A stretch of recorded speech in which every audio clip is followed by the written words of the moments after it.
had difficulties with my battery over the last while. Finally got a new one, broke down, actually broke down, and I just had to get a new battery.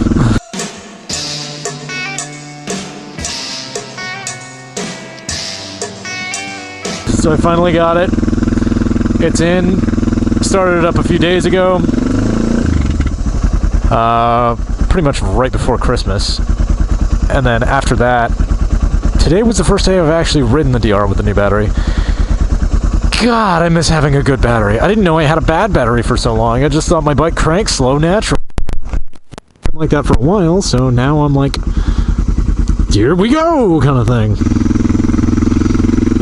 So I hope you all had a lovely Christmas, and you got some cool stuff. I know I did. I know I got lots of cool stuff. By lots, I mean a few adult, grown-up things where I'm like, yeah, this is awesome!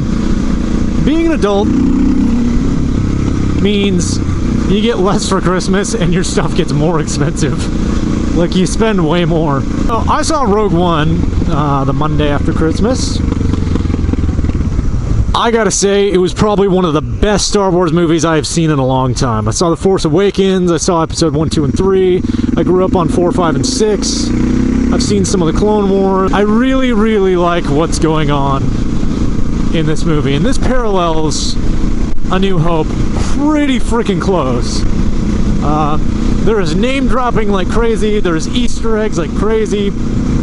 At one point somebody says, oh, yeah, she's safe to trust. I would trust her with my life.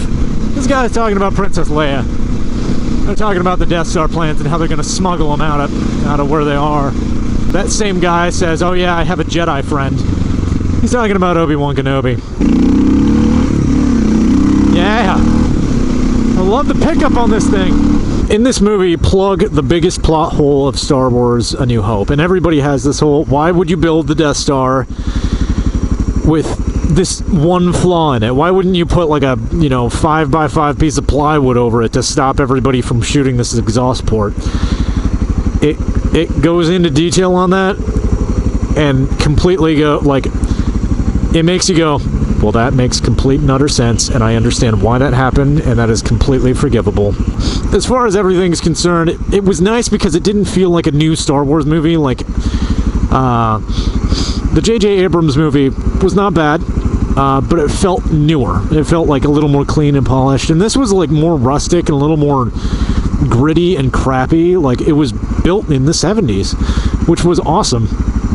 There's, of course, a few new things. The TIE fighters look better and all that kind of stuff, but it's all these CG models and stuff right out of what was originally Star Wars. And like I said, it leads you right up to A New Hope. Like, if you were to have two TVs side by side and you played this one, and then you just hit stop when the credits roll, and you hit play on the other one, you'd go, oh, this is a 6-hour movie.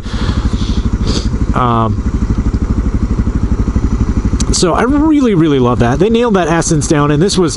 The reason I say this was as good as Empire is because all Star Wars movies and a lot of action flicks at this point, like, there's not a lot of losing.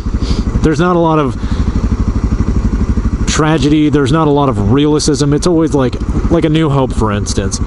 You introduce everybody, and then you're like, oh no, the evil empire, this and that, and then everybody's like, cool, we did it, let's go home, let's celebrate, woo, kind of thing. Yet, you didn't really stop the empire. You didn't. It could be worse. I mean, could be a lot better. It could be a hell of a lot better. But you didn't really accomplish much other than, like, you destroyed a big weapon. Cool. They probably have a lot more, considering capital ships are huge, and they're very, very tough to take out. It was very immersive.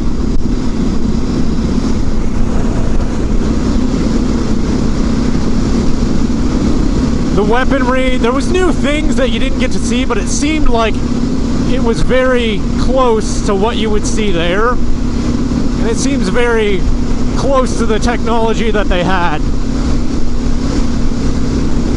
There were new ships and stuff, of course, but it felt like they were ships that you had seen before or had been familiar with.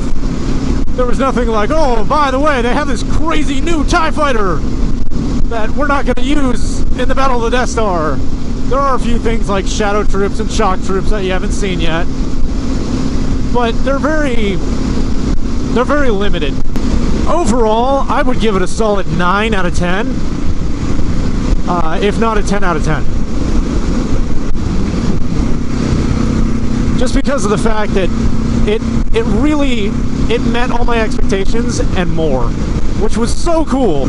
Overall, I love the crap out of it. It was by far one of the greatest movies I've seen in a long time. It is a bit of a tearjerker.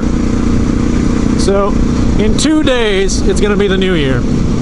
I just wanted to wish you all Happy New Year, and happy trails, festive journeys, whatever you're doing for 2017, I hope it's good. 2016, fucking terrible. There was a lot of not good things about 2016, a lot of death this year. 2017, I hope you don't do that as much. I understand people get old, but at the same time, I'm like, Jesus Christ, just don't take any more. Don't take any more people. And I just wanted to extend my condolences to Carrie Fisher's family. It's really sad that Carrie Fisher died just in the process of A, filming Star Wars, and it was one of her first roles, and B, she was 60. That's not a long life.